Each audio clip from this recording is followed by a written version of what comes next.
안녕하세요, 세컨드리씨입니다. 요즘에 용찬우 씨가 정말 이슈죠. 용찬우 씨가 헬스 관련해서 뭐 이런저런 말을 하셨는데, 저는 헬스 말고 용찬우 씨가 말씀하는 끌어당김의 법칙에 대해서 한번 얘기하고 싶어요. 용찬우 씨는 끌어당김의 법칙에 대해서 보통 이런 식으로 얘기하시더라고요. 만약에 내가 어렸을 때 맞고 자랐다면 과거의 기억을 없던 걸로 만들어라. 거기에 그치지 말고 역으로 그 사람을 때렸다고 믿으라고 하더라고요. 근데 이거는 제 생각에 조금 위험할 수 있다고 생각해요. 개인적으로 느꼈을 때 어려운 방법보다 항상 쉬운 방법을 택하다 보면 제 경험상 결과가 안 좋을 확률이 조금 높더라고요. 자, 용찬우 씨는 어떻게 하는지 모르겠지만 만약에 맞지 않기 위해 할 수 있는 방법 중에 어려운 게 뭘까요? 그것은 바로 내가 더 강해지면 되는 거겠죠? 이거는 진짜 어려울 거예요. 그에 반해서 나는 스스로 맞은 적이 없고 역으로 때렸다고 생각하는 거는 상대적으로 쉬울 거예요. 그렇기 때문에 문제가 발생할 수 있다고 생각합니다. 어떤 문제냐면요, 쉬운 방법에는 항상 함정이 있어요. 다시 그 트라우마 상황에 처하게 됐을 때 똑같이 무너진다는 거예요. 어려운 방법은 결국에 능력을 키우자는 거예요. 하지만 능력을 키우지 않았잖아요. 그냥 자기 신념을 가졌잖아요. 그러면 같은 상황에 처했을 때 아무것도 못하고 다시 와르르 무너질 수밖에 없는 거죠. 이거는 제 개인적인 경험에서 나온 건데요. 저는 지금은 저희 아버지를 존경하지만 저 어렸을 때 아빠한테 정말 많이 맞았어요.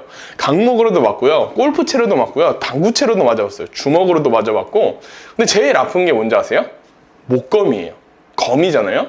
다른 거 맞으면 그냥 아픈데 목검으로 맞으면 뼈가 징하고 울려요. 그러다 보니까 전 어릴 때부터 저보다 나이가 많은 남자에 대한 트라우마가 있었어요. 약간 얼고 어버버 하면서 한마디도 못하는 그런 바보 찐따가 됐었거든요. 근데 저는 이것을 극복하고 싶었어요. 그래서 나이 많은 남성분들한테 억지로 밝은 척도 해보고 뭐 이것저것 해보고 막 예의 없게도 행동해봤거든요. 전부 안 됐어요. 그런데 사회생활 하다 보니까 윗사람분들이 어떤 것을 좋아하는지 알게 됐거든요. 그러다 보니까 저절로 트라우마가 약해지더라고요. 윗사람들이 좋아하는 것을 내가 하니까 윗사람들도 저를 좋아해주고, 그래서 더더욱 트라우마가 약해지고, 그리고 제가 극복하기 위해서 더 노력을 하니까 윗사람분들도 더 저를 좋아하게 되시더라고요.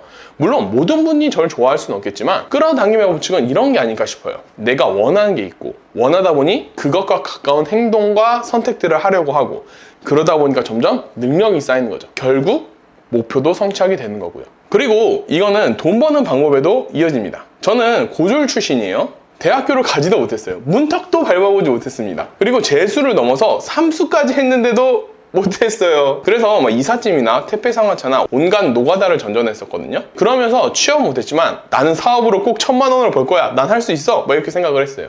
막 주위에서도 엄청 비웃고 욕하고 그랬지만 만약에 제가 거기서 그냥 자기 신념, 난 그렇게 할 거야 라고만 했으면 그냥 그러고 끝났을 거예요. 하지만 정말 노력했어요. 성공했다는 사람들의 책은 다 읽어봤고요, 성공에 가까워진다면 별의별 짓을 다 해봤어요. 제가 낯을 많이 가리거든요. 그래서 강남역에 가서 모르는 사람한테 말 걸기도 하고 그랬거든요.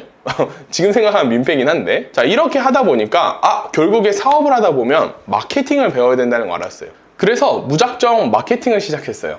주위에서는 막 다단계에 빠졌다고 엄청나게 뭐라고 했거든요. 그리고 아까 말했죠, 저는 저보다 나이 많은 남성분들한테 항상 바보 찐따가 됐었다고요. 그러니까 일을 배우는 과정도 정말 순탄치 않았어요. 하지만 하다 보니까 능력이 개발되고 결국에 마케팅으로도 월 1,000만 원을 벌었거든요. 그리고 마케팅으로 수익이 이미 올라왔으니까 꿈에 그리던 내 사업을 해야겠다고 생각을 했어요.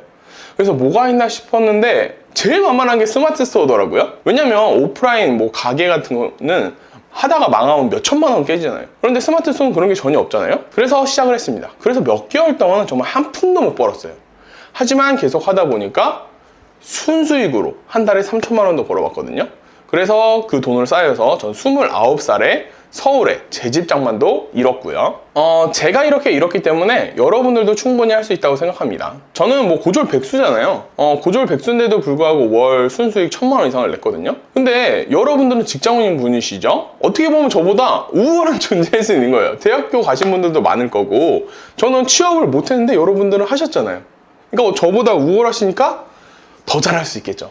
이런 식으로 저는 끌어당김의 법칙에 대해서 뭐 어려운 방법과 쉬운 방법이 있으면 저는 항상 어려운 방법을 선택해서 능력을 키우는 것을 추천드려요.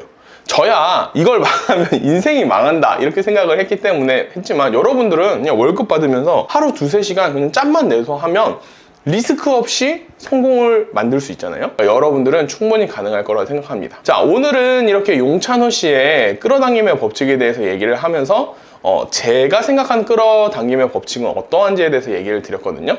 저는 여러분들이 정말 수익을 낼 수 있을 거라고 생각하니까요, 같이 열심히 해보면 좋겠습니다. 다음 시간에는 스마트 속으로 수익화를 내는 방법에 대해서 알려드리도록 할게요. 이상으로 본업보다 많이 버는 부업의 첫걸음 세컨더리치였습니다. 감사합니다.